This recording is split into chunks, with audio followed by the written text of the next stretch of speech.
This is my video on technology in football. Goal line technology. Goal line technology was introduced to football this year. It has been introduced only to the English Premier League so far to see how it helps the game and how effective it is. It was introduced after Frank Lampard famously scored in the 2010 World Cup, but was disallowed when England lost 4-2 to Germany. There have been more cases like this, but Frank Lampard's goal is most famously recognised. So how does goal line technology work? Well, there are 6 to 8 cameras located around the stadium. They are all facing towards one goal line. When the ball goes across the line, it sets off vibrations to a watch on the referee's wrist. When it vibrates, that means the ball has gone over the line, indicating a goal has been scored. This shows where the cameras are located facing the goal line. And this shows the ball over the line, and on the watch it says goal. Now I'm going to show you a clip of how they do testing on the goal line technology to see that it is working correctly. This is at Selhurst Park. One of the features of the new Premier League season is the introduction of goal line technology. We spent some time with Hawkeye to find out how they're trying to eradicate incidents like this from happening at Selhurst Park this season. Oh, what a tremendous shot by Alan.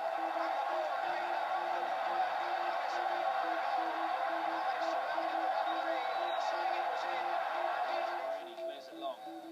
Elliott and Ndiaye, another contest between those two. Sears is through. Sears scores. Crystal Palace lead, and the goal hasn't been given.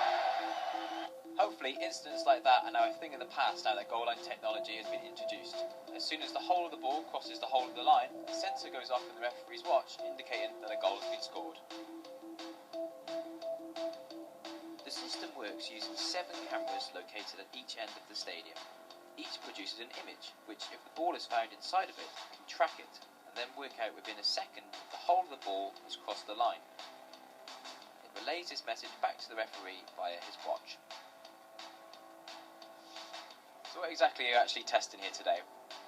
We're coming here to do a series of tests which are prescribed by FIFA. They're standard tests which we measure at each goal. We look at different things like shooting the ball just randomly into the goal, randomly to the sides of the goal, into the nets, to the sides of the nets, and then we'll also look at things like say a goalkeeper is quite close to the line, ball's hitting him, how close is he before a goal is signalled. We look at that. We look at also restricted view, where we put some mannequins up and we try and restrict the view of a goalkeeper, and we see how the Hawkeye system is at detecting the ball coming in. And you've got a lot of equipment here as well today. Can you just talk us through a little bit of that? Okay, we use a ball throwing machine to fire along the balls, so we can get to a set speed. We also have the target man. He's our goalkeeper, and we also have one of us who pretends to be a goalkeeper, and they do some shots like you'd expect a goalkeeper to do to see how the system picks it up.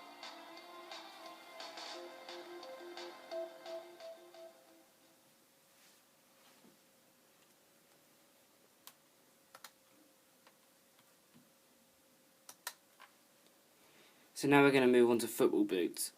So the Hypervenoms are being pitched to the public as the ultimate attacking weapon for a new breed of players. Neymar is the core player advertising these boots. Nike chose him to advertise these boots because he is one everyone is talking about at this moment in time, along with Gareth Bale. So these are what the Hypervenoms look like, and this is Neymar advertising the boots. Phil McCartney, Vice President of Nike Football, said, "The Hypervenoms are a response to the way the game is changing. Players want to be quicker, not just in a foot race, but quicker with the ball at their feet in small spaces. They want to create chances from nothing. These faster, more agile defenders need to be combated, and the Hypervenom is designed to do exactly that." Now we move on to an older pair of boots, the Adidas World Cups. These were first introduced in 1978 and is known as the last shoe Adidas himself worked on before his death that year. The Adidas World Cups football boots were released from the 1978 World Cup in Argentina and were originally designed to meet the players' demand for the South American climate and were worn by such star players including Müller and Beckenbauer. The Adidas World Cups are strength and flexibility was offered by the stud positioning, especially modified to give the Adidas World Cups added stability, especially when turning. With the highest quality kangaroo leather upper, the Adidas World Cups was such super soft and light, giving the ultimate touch and feel for the football. Now these are what they look like. Now we move on to clothing. The new Nike England kit is made of recyclable polyester and dry fit fabric. The dry fit fabric adds breathability, strength and comfort. The aerodynamic fit, tight fit, allows enhanced movement for the players. The laser cut side panels provide ventilation as well. Now this is the Nike home kit, and that's the away kit. Now the England kit in 2004 had no ventilation, causing the players to sweat a lot more than they would in the new kit. The kit is also quite thick, making the players sweat even more. The bagginess of the kit adds a little bit of ventilation to keep the kit warm, to keep the players cold, but it means that defenders can grab their shirts easier, making it harder to score goals passing the defenders. And that's what it looks like. It's quite a small picture, but so the Adidas Intelligent Ball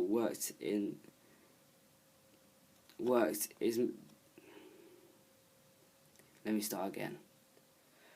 The way the Adidas Intelligent Ball works is there is a ball in the middle of the football that has antennas coming off the ball, and the antennas are joined to the actual ball.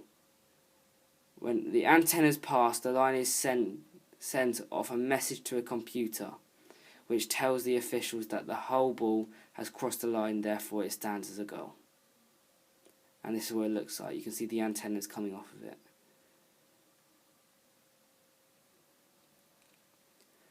Around the 1980s or earlier, they used to play with the leather footballs.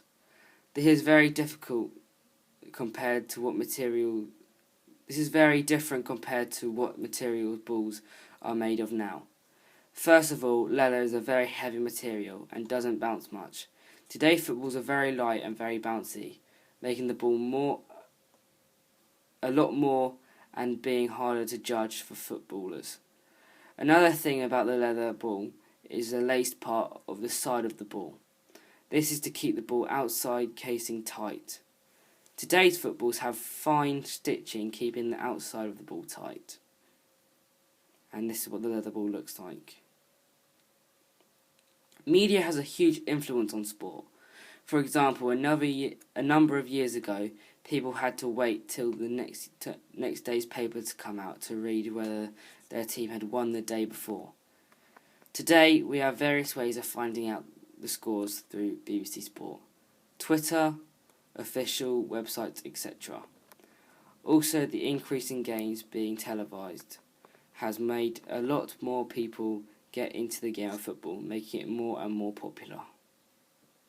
And these are the type of things we find out the scores.